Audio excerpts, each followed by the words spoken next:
Et salut à tous, du coup je vous fais cette petite vidéo comme promis pour vous parler de la veste que j'ai réalisée pour Mylène, que je vais lui envoyer. Vous avez été nombreux à suivre les étapes de la fabrication et vous m'avez répondu à la forme positive, ça veut rien dire mais c'est pas grave, pour que je puisse vous donner quelques petites explications. Alors je vais pas rentrer dans les détails, parce que ça serait très long de vous expliquer comment on fait une broderie, comment on fait un tissu, comment on fait... voilà. Je vais juste vous expliquer ce que j'ai fait pour cette veste. Et du coup, si vous avez d'autres questions, n'hésitez pas à me le dire, à m'envoyer un message. Alors, déjà, comment j'ai eu l'idée de faire cette veste? Un peu par hasard, en fait. Je suis tombée sur un patron de veste que j'adore, qui est ici, sur internet. J'ai toujours aimé les vestes, en fait, en couture. J'en ai pas fait des masses, mais j'aime particulièrement ces vestes qu'on appelle des rider jackets. C'est des vestes de biker, en gros. Et en fait, quand j'ai vu la photo de l'interview que Mylène a donnée, je sais plus, à Paris Match, je crois, en mois de septembre, quelque chose comme ça, avec sa veste verte là, donc une veste rider jacket de chez Only. Voilà, ça fait tilt du coup avec ce patron. Euh, et je trouvais ça vraiment cool. Alors le problème étant que le patron n'est pas à ma taille, il n'est pas dispo dans ma taille. Donc je me suis dit, bon, en fait dans ma tête ça a connecté plusieurs choses. Je me suis aussi rappelé qu'elle avait parlé des coquelicots dans le documentaire. Et je trouve les coquelicots très sympas. Voilà, alors en plus, en théorie, d'habitude, les crânes sont toujours associés aux roses. Et là, je trouvais ça fun de pouvoir associer un crâne à des coquelicots. Ça aurait... Enfin, là, je me suis dit, ça va être original, pourquoi pas. Donc, ce que j'ai fait, c'est que j'ai commandé le patron, déjà. Et ensuite, j'ai cherché un tissu qui pourrait aller. À la base, j'étais partie sur le même tissu que sa veste verte. Malheureusement, je l'ai pas trop senti. J'avais peur de ne pas recevoir le tissu correct. En magasin, j'ai pas trouvé. Donc j'ai joué la sécurité en prenant un tissu qu'on appelle un tissu de manteau, c'est-à-dire que c'est un tissu pas trop épais mais qui reste chaud, bref c'est une valeur sûre. Donc je vous mets en description, je vous mettrai en description le site sur lequel je l'ai acheté, ce tissu. C'est un site vraiment cool avec plein de tissus, il est top et c'est de la qualité.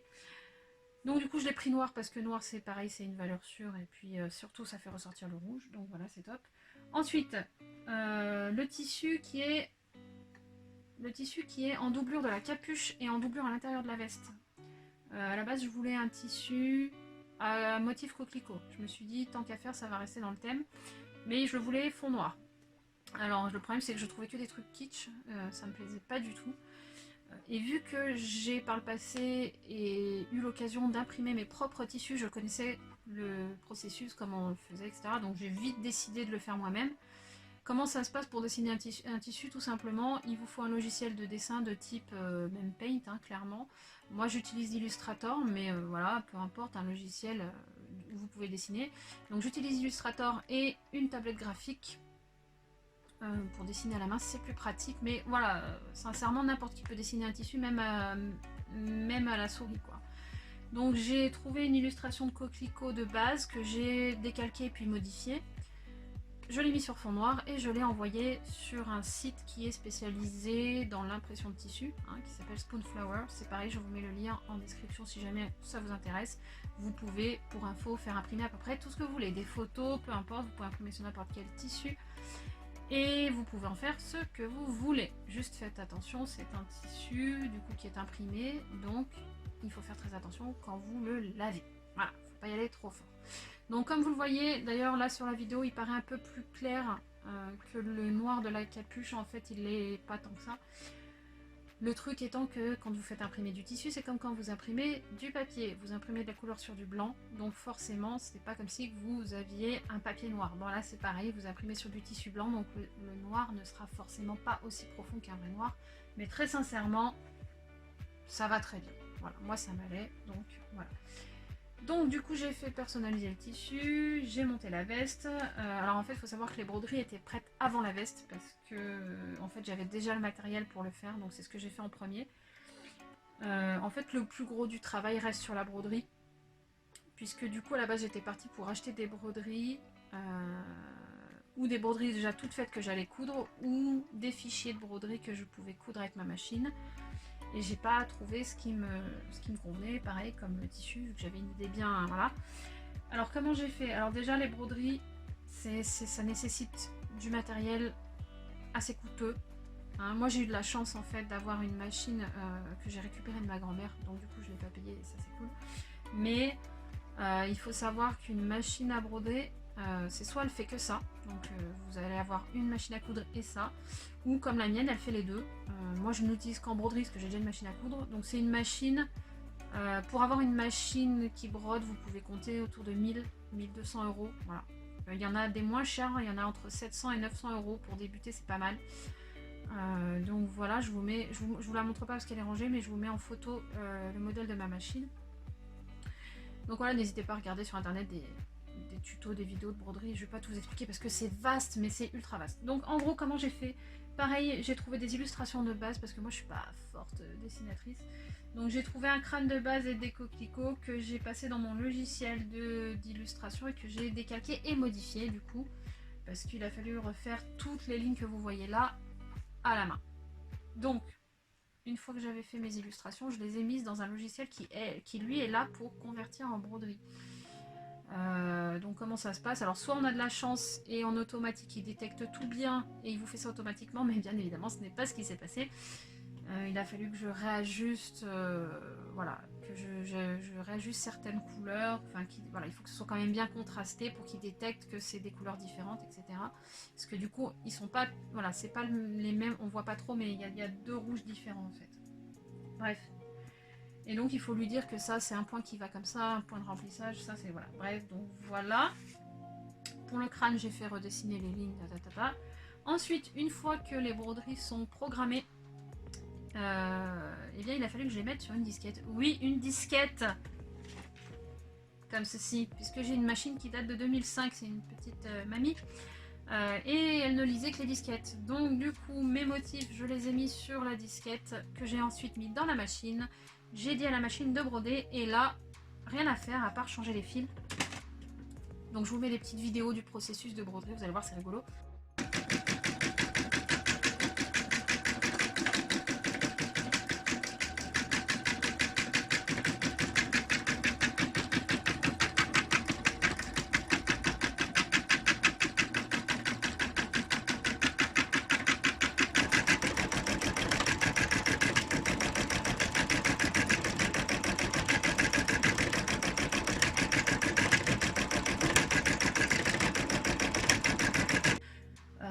Donc il faut à peu près 1h30 pour les fleurs, là. Je crois une dizaine de minutes pour celle-ci. Et pour le crâne, j'ai oublié, je crois que c'était 20 minutes, 25 minutes. Donc en fait c'est très très long, vraiment c'est très très long.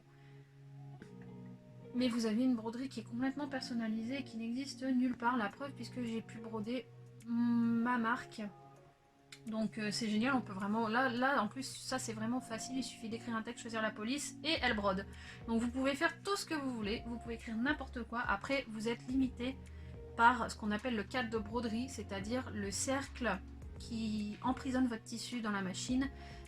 Il y a une taille maximale, là, voilà, sur des machines familiales, on peut pas aller, c'est pas comme en industriel où on peut broder des kilomètres de tissu. Là bon on est limité, mais on est limité par environ 30 par 20 et quelques, donc c'est quand même pas mal. Pour une broderie, voilà, donc voilà pour les broderies. Ensuite, je leur ai mis derrière un film thermocollant. Hein, donc c'est un film que quand vous le repassez, il colle. Donc là c'est un film double thermocollant. D'abord je vais le repasser contre la broderie, il va coller à la broderie. Ensuite j'enlève le film, je le mets contre le tissu, je repasse la broderie et ça colle contre le tissu. Et j'ai renforcé par une couture parce que ça tient, mais quand c'est épais comme ça, vaut mieux broder. Voilà, donc je vous montre aussi devant. Hop là. Donc devant, alors devant il n'y a pas grand chose, mais c'est volontaire parce qu'elle est assez chargée derrière. Donc là devant j'ai pas personnalisé plus que ça. J'ai mis un cordon rouge, la couture des boutons est rouge et la capuche est amovible. J'ai fait des boutons en résine, j'aurais pu acheter des boutons vraiment, mais j'avais du matériel pour faire des boutons. En fait la résine, qu'est-ce que c'est? C'est un matériau liquide que vous mettez dans un moule, vous la passez sous une lampe UV pendant 2 minutes, ça durcit et ça devient un plastique ultra dur. Voilà, donc c'est ce que j'ai fait. J'ai mélangé du pigment rouge dans de la résine. Je l'ai mis dans mon moule et ça m'a sorti des super petits boutons rouges. Voilà, ils sont simples, mais ils font, comme on dit chez moi, la blague. Donc du coup la capuche est amovible. Et ça c'est bien quand on n'a pas envie de mettre la capuche. Mais très sincèrement, moi j'ai fait cette veste parce que C'est la première veste de cette forme-là que je vois avec une capuche. Et franchement, c'est ça qui m'a plu dans cette veste. Voilà, ma foi, c'est à peu près tout ce que je pouvais vous en dire. Hein. Le tissu des poches aussi, c'est du tissu que j'ai imprimé. C'est rigolo. Voilà. Et le tissu qui est à l'intérieur d'un doublure, je vous le montre pas parce qu'il n'y a pas grand chose à voir. Mais il y a une partie aussi qui est du coup en tissu perso. Voilà tout ce que je pouvais vous dire sur cette veste, si jamais ça vous intéressait. Voilà. Donc sachez que du coup c'est un modèle unique, je la referai pas. Je sais qu'il y a beaucoup de gens qui ont vu les photos et qui aimeraient avoir la même, mais je la referai pas parce que très sincèrement c'est très compliqué. Donc puis voilà, j'aime que ce soit un truc unique, voilà, parce que du coup à la base mon idée était de lui offrir un truc unique. Donc voilà, ça restera un truc unique. Voilà pour cette petite veste. Donc c'est tout ce que je peux vous en dire. N'hésitez pas si jamais vous avez des questions par rapport aux broderies, au processus, à comment on imprime du tissu. Voilà, moi j'ai vraiment appris ça toute seule, donc c'est possible. Voilà, j'ai appris grâce à des tutos sur internet.